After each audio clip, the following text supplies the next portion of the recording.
Today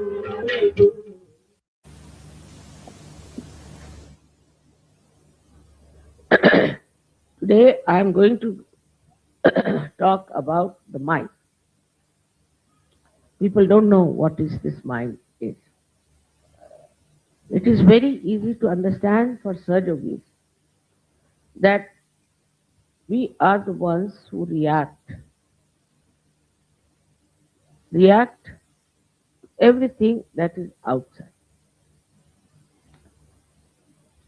The reason is we have two horrible tendencies. One, which is the ego, and another tendency is that we are being trained that, or we can call it the superego or the conditionings. So both the things, our ego and conditionings, are all the time acting outside. This reaction, which is built in within us, is just like bubbles in the ocean. And these bubbles keep us away from reality.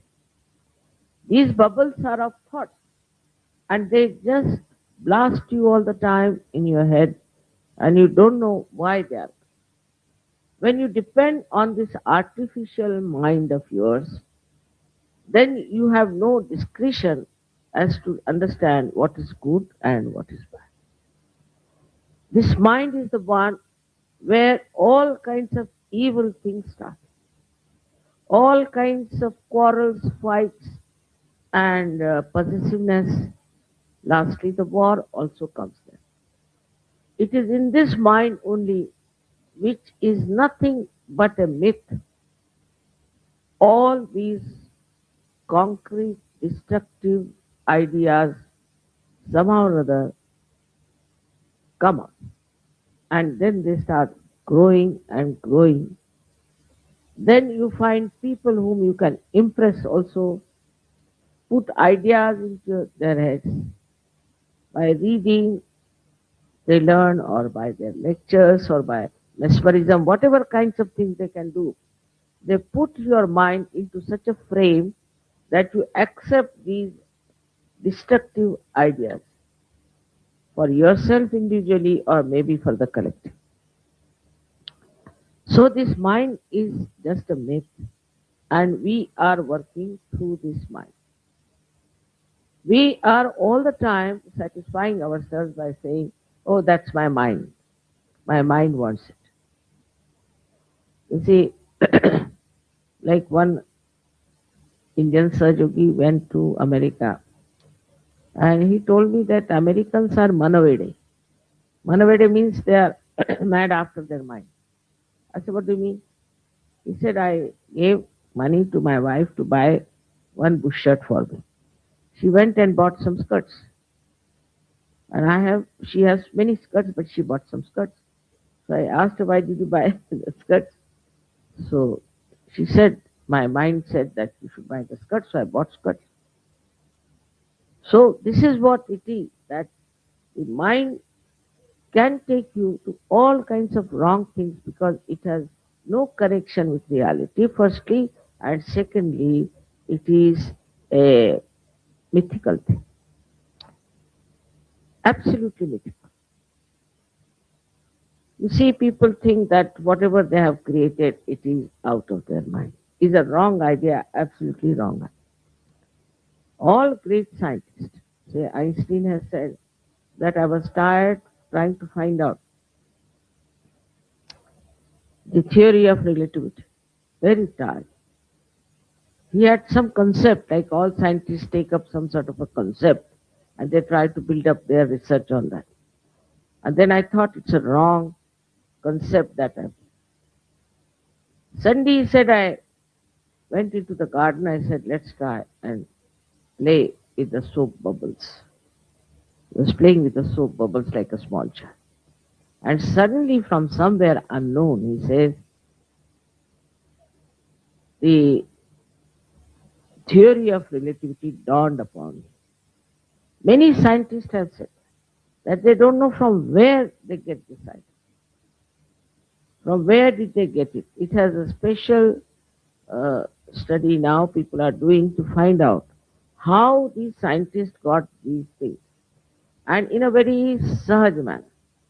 Even the way penicillin was discovered or anything was discovered by these people was not through the probing or manipulation of the mind, but through some unknown force, it came into their mind, and that's what they thought that this was from their mind. But most of them realized, even Newton realized that it is coming from something, some source which I am not aware of. As Sahajogis, you know, it is the source of the divine power which is all pervading the Param Chaitanya. You know, because you can feel it. You know it is there. But even when you know, you must know you have to go beyond your mind into thoughtless awareness minimum. Always I tell you meditate, meditate, because you should be in thoughtless awareness where you do not react. So what happens? You become a witness. You become the witness of the whole drama, of the whole scene, and you are absolutely at ease with yourself. No problem. And what you are doing that you become an instrument of this Paramachaitanya, of this all pervading. You are just watching. You are a witness, and as watching everything, you realize that whatever you watch cannot react on you. But you know what it is. And this is what is the state in which you understand the reality of the whole situation. I have told you many a times that if you are standing in the water, you are afraid that the waves will might kill you. But supposing you get into a boat, then you can watch those waves as something beautiful, maybe. If you learn how to swim, you can jump and bring back people who are getting drowned. This is exactly what happens when you are in that state that you can give realizations to others. You can put them in connection with the divine power.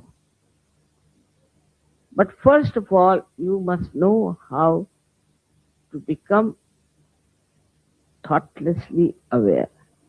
Some people say, Mother, for a second only we become, for 2 seconds we become.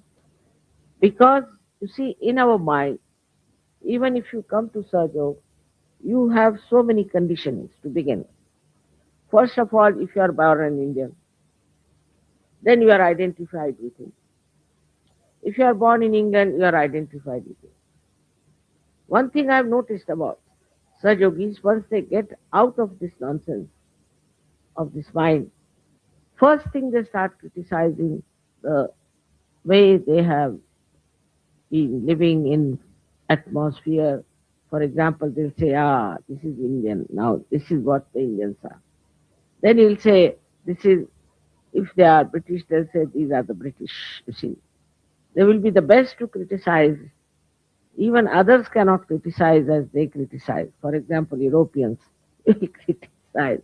Europeans saying that, Europeans, all right, I know Europeans very well. Like that. The mind itself, you see, starts seeing then what you can say that mind itself sees that it's a myth. And then the cheating that takes place all the time, that the intelligence that cheats itself stops. You start seeing the thing in a proper, full manner because you don't react. To react is a sign of a person who is very conditioned. You can be conditioned by many other things, like you are born in a particular religion. No. As you know what has religion to do nowadays with human beings. There's no real religion anywhere. It has become like a money orientation, or you can say power orientation. That's why they are all fighting among themselves. And you know for definite that no religion is exclusive. But they fight. The reason is the mind is conditioned that you must fight for your religion. Now, they have no religion within. There's no religion that is working out in their lives. They might be the most corrupt, most immoral people, but they belong to a particular religion, like a club.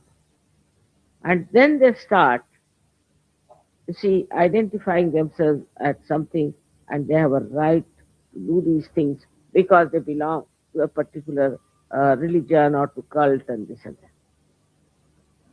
Now there are people who can really use this one. Though it is artificial, in modern times we are using so many artificial things. And this artificiality can creep into everything, like plastic. So this mind can penetrate into anything and it penetrates into the minds of people. That's how Hitler managed all the young people of Germany, all these people who have been able to destroy the reasoning which is logical, not through the mind. If it is through the mind, it's no logic. It is just a reasoning that we can see clearly stupidity. Because this mind, which is just a bubble as I told you, and is so limited that it cannot comprehend the beauty, the glory, the expanse of reality. This mind is just a collection of all the garbage, we should say, which we have to somehow or other deny and tell ourselves that I have to go beyond my mind. So called mind of mine has done no good for me.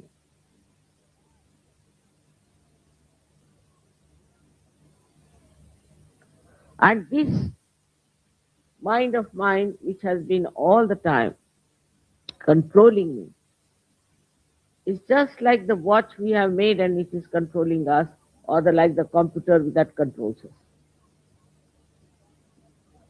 So we have to be careful that we are the ones who have created this mind, and this mind has no business to control.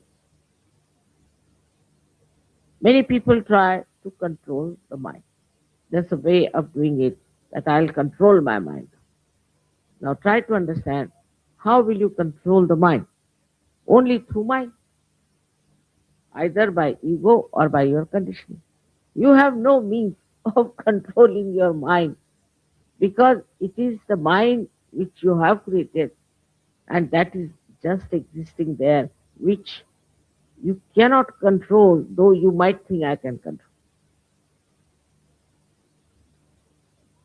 You have to go beyond this mind. And to go beyond this mind, the most helpful thing is Kundalini awake. Because she passes through your limbic area, pierces through your fontanelle bone area, and just takes you away out into the realm of reality. And the yoga takes place between your brain, I should say, your heart, with this all pervading God. She's the one which connects. She's the one who does it. Many people are doing Sajog, I know that. But it's difficult for them sometimes to get to meditation, to establish this thoughtless awareness, which is an extremely important state which you all should achieve. So many surgeries are there, and I'm happy to know that they are getting deeper and deeper. But as long as they are in the turmoil of their mind, they cannot focus. Whatever is created out of their mind has no reality in it, is very limited, and is also sometimes very repulsive. Because with this mind, people start thinking, I am such and such. Now you become, supposing, I don't know what position, but supposing you become the governor. then you think you can do what you like because you have become the governor. This mind doesn't know that you have become the governor. You are not the governor. This governorship is ruling you, not that you are ruling the governorship. Once these ideas come into your head, you start behaving in a manner in which you should not be. Even among Sahajogis, there are leaders. Leaders also start sometimes thinking, oh, I'm a leader. It's a myth, absolute myth. Leadership in Sahaja is an absolute myth which you should. But once they know they are leaders, see, they become sort of absolutely mindful and full of thoughts. Thoughts how to dominate, how to control. When they start controlling others, then you must know that it is the mind which is telling them to control. Why to control anything? If you are a real Sahajogi, there is no need to control. There is no need to maneuver, to manipulate. Now, once your attention goes beyond the mind, only the Sahajogis will understand this point very clearly. When this mind goes beyond the thoughts, then the manipulation of the attention is very important. Then whatever you manipulate means you take this attention to this or to that or to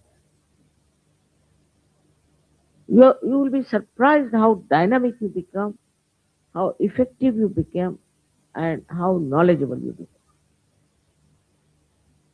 Because once you can take this attention to anything you want, immediately there is light on that issue, on that person, on that problem, and you see how it works, how it helps.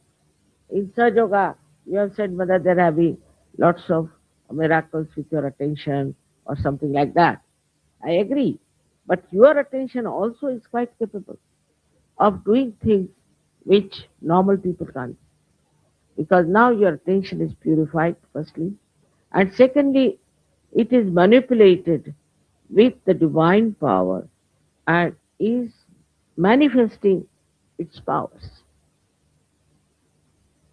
But before that, I've seen people who come to Sajog, they send me letters of crying, Mother, this is happening, that is happening, my father is sick and my leg is paining, my hands are paining, all kinds of things. Not only on the physical level, but also on mental level and all sorts of things. They go.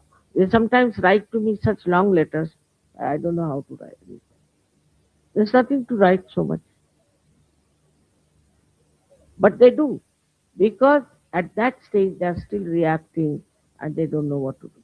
They go to such a limit that they think that Sahaja Yoga is like a contract. Now I've come to Sahaja Yoga, I must get this. This must happen. Only they come to Sahaja Yoga, then they think it's a contract and they must get this and they must get that help. All this kind of behavior is not that of a Sahaja Yogi. Sahaja Yogi in Sanskrit is very good at tatast. Very good word, which I'll try to explain but cannot be really translated. Tatastha means the one who is standing on the shore and watch. That is the state in which you have to be. But as a result, you do not become a person who is not effective. You become extremely effective. If such people are there, you won't believe so many things can happen. Wars can stop. Peace can spread.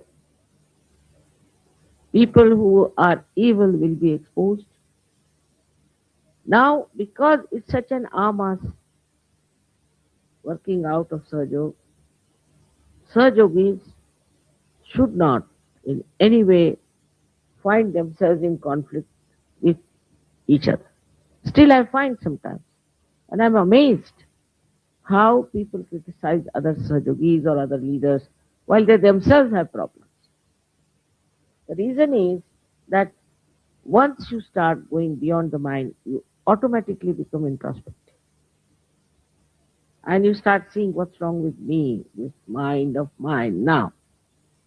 So better stand before the mirror or can even close your eyes and see now, Mr. Mind, what are you doing?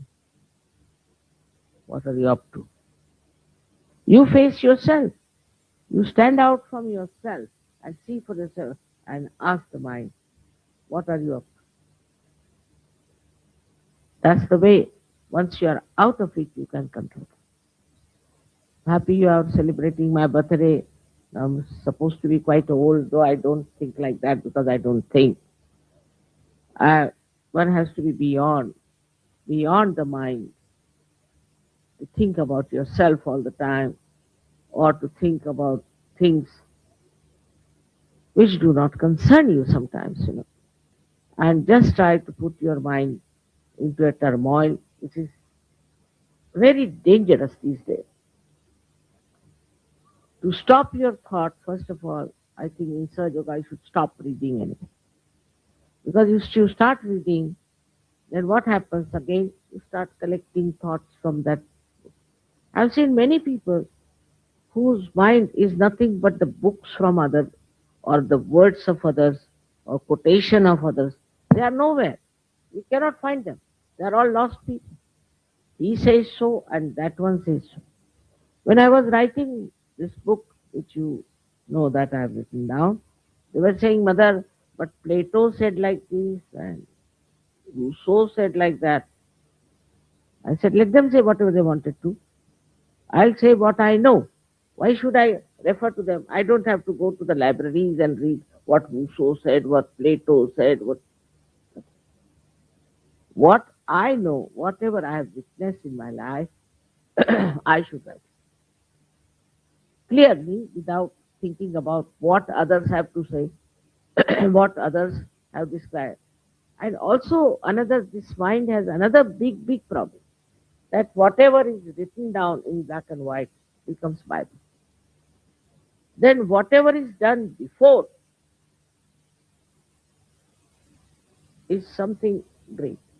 Like now there is no Christ, there is no Muhammad, and there is no Abraham, there is no Krishna, there is no Ram today.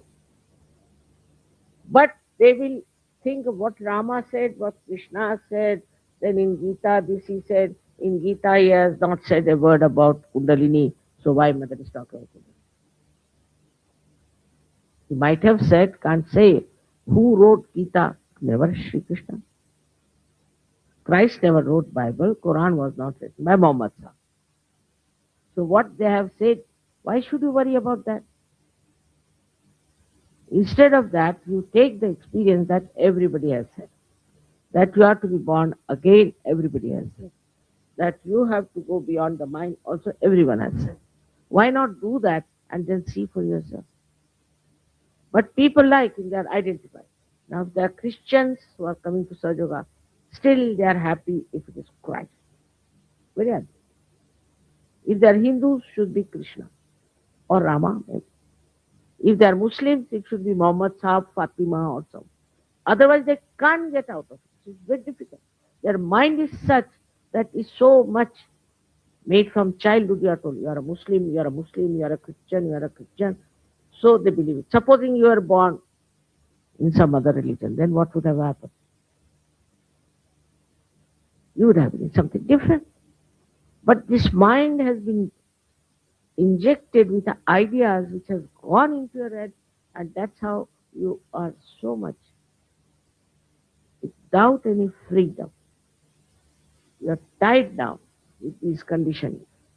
And that's what I find among Sahaja Yogis also a very big conditioning, that such and such thing is uh, good or bad, they decide. You see for yourself. For example, if I talk on Guru Nanak, then the Sikhs will be there. But I talk on Christ, they won't be happy. I talked on Christ in Pune, so they said, She's trying to convert everybody to Christianity. And when I was talking about Sri Krishna in London, they said she's making everybody a Hindu. So this identification that is coming to us when so intensely from, we should say it's like from the birth. All these ideas still are there and we are not free. That doesn't mean that you should not have faith in all of these people. They're all great. We have great respect for them and understand. But first you be free. You be free to know them. Your mind should be free. It should not be the injections that are put into your head that you cannot see the point. That's why they don't enjoy it. I've seen partly they enjoy, partly they don't. So to become a free person, because Sahaja Yoga is to give you complete freedom and also complete sense of freedom, so you respect the freedom of others. On the whole, you understand what freedom means. If that doesn't work out, then I would say that Sahaja Yoga is of no use. Because it should work out in such a manner that you should get rid of all these conditionings you have had. Now take the second enemy of ours is Mr. Ego, which is another headache and which works very fast in many countries where already ego has been bloated. See these balloons. If they were bloated, all right, it's very easy to again make them big. But if they were never done that, then it's difficult. You have to pull it out, you have to put it to the pumps, otherwise it won't. Now this ego comes to us from different angles, and it actually will be surprised from the deformity of our chakra. For some people, money is very important. We must get money, some or other. If I don't get money, what's the use of being inside? Money is very important. We are living in a money oriented world, no doubt.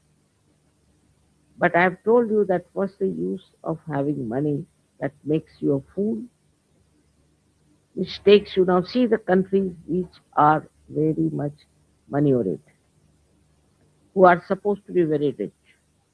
All the Scandinavian countries and Switzerland, whatever maybe have they might have done to get that money, doesn't matter.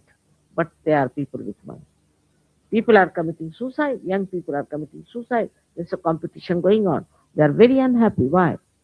That means money cannot bring happiness. Money, if that goes into your head also, then you cannot be as such. But the money is there just for you to use it to express your love. Now, you go to the shop, then you see something. Ah, this is very nice to be given to such and such person. You think like that. It's very sweet feeling you get there. Ah, you can give this to this one, huh? He needs it very much. When your mind becomes the other way down, I mean, when it is thoughtlessly aware, then you will buy something that is joy, something artistic, something beautiful, something useful to that person. It will be a kind of a mind that will is extremely full of generosity, enjoying its generosity, and all the time it will guide you to the projection of your attention to things by which you can give happiness to it.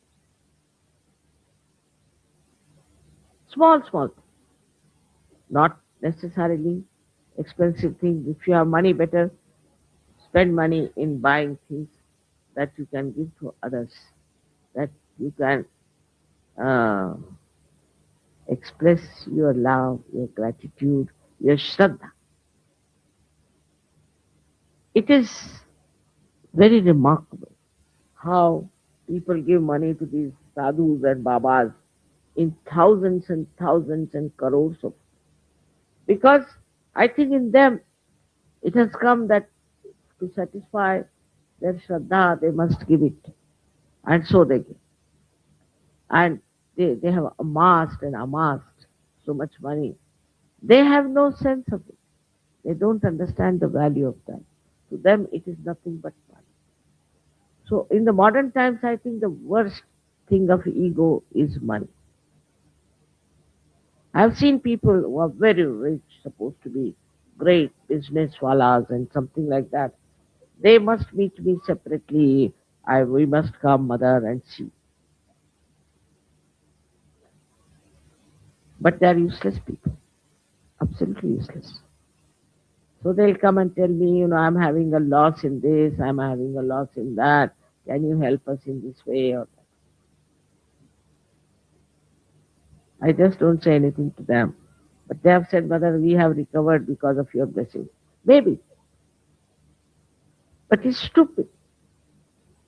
Like Lao Tse described that you are going through the Yangtze River, it's beautiful. On the sides, you see beautiful scenes, but you better be on the boat and reach the ocean. In the same way, supposing we have to catch a plane and we see something very nice on the road and get down there, how can we catch the plane? So these side effects of this mind are these, that we divert our attention to wrong things and waste our energy into it. Ultimately, we are not happy. As you know that the in general wants cannot are not satisfied. It's the love that you give and the love that you receive, which is not a love which is entangled into anything with any purpose, with any idea, but just to feel that love, pure love within yourself and within others is the greatest gift of the divine. All other things are useless, you'll find. You find it every day. Today you want to have a car, all right, have it. Then you want to have a house, have it. But you are not bothered about the car now, you want to have a house. Now you get the house, then you are not satisfied. Then you want to have something else and something else. So, which is that want, which is satisfying, is this pure love, genuine love that you feel for the others and others feel for you. We have other lots of conditionings of in our country, especially this Indian country, India, so called. You see, to dominate the wife is one of the greatest ego. I have seen people how they torture women, their wives, and the children of others just because they think I am a man. What do you get? You don't get any joy. You can never be joyous. If you try to dominate another person, you can never be joyous. It's only through loving and affection and care that you can feel the joy. Because joy has these symptoms. Joy is not domination or demanding or asking. These are not the signs of a person who is joyous. A joyous person is that who just enjoys the caring, the loving, the gentle relationship. And this is another point where I've seen Indian men, especially in the north, because of the same Muslim influence, whatever it is. In the north, the men are extremely dominating to their wife, and they insult the wife also. So now the women here have become extremely dominating also. Naturally, action has a reaction. This reaction itself is a wrong idea. And this reaction should be just dissolved into the feeling of pure love, the ocean of compassion. For example, I see on the streets of Delhi so many people begging, small children are there and all that. And now the feeling that I get is not of scolding them or getting angry with them. Maybe they are cheating, maybe anything there. After everybody's cheating, even those who have lots of money are cheating. So what is there if these poor people are cheating? Doesn't matter. But the compassion is built in within me like this, that let me somehow get a plot of land somewhere. Let me organize some sort of a place where all these people who are orphans can be put there and given all the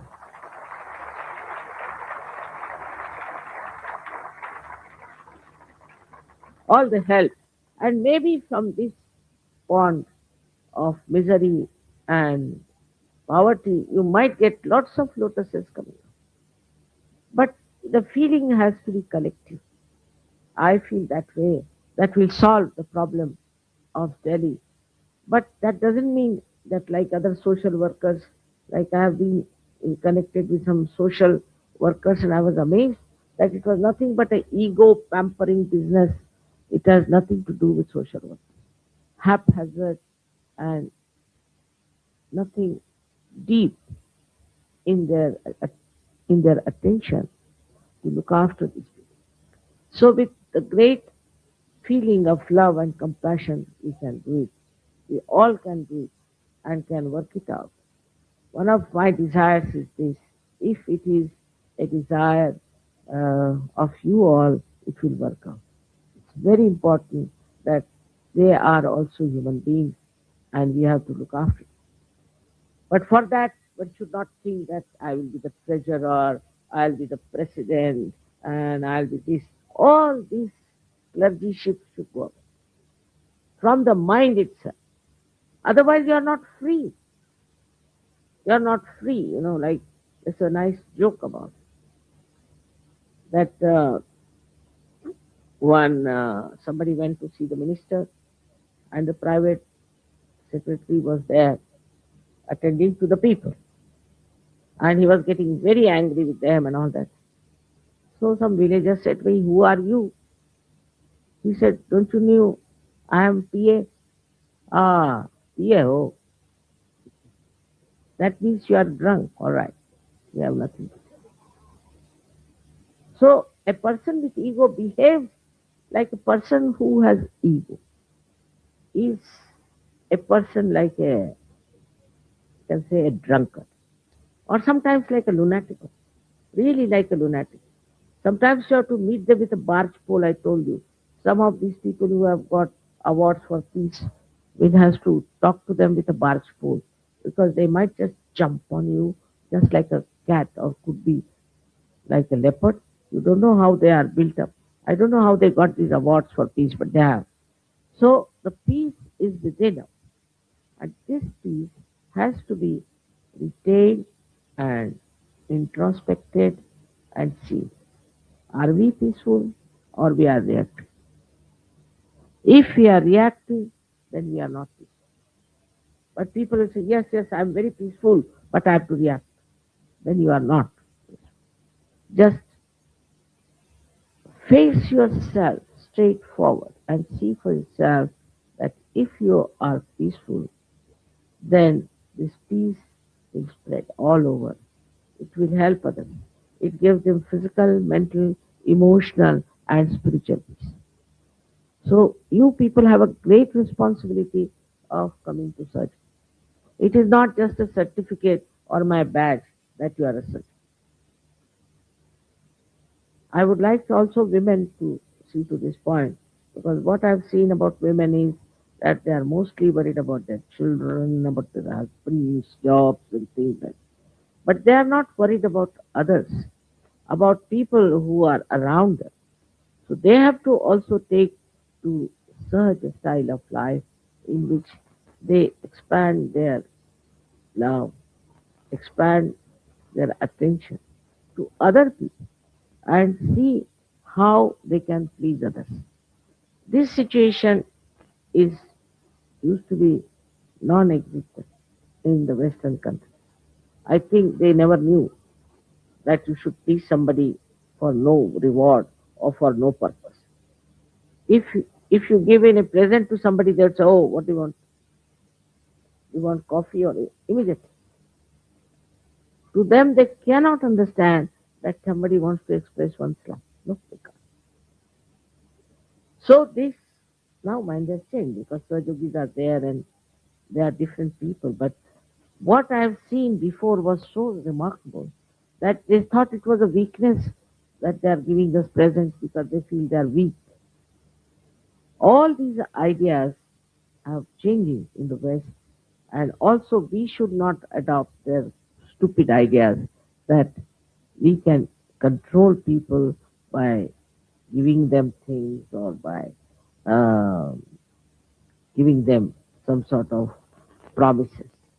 We have actually to control ourselves, and that control can come.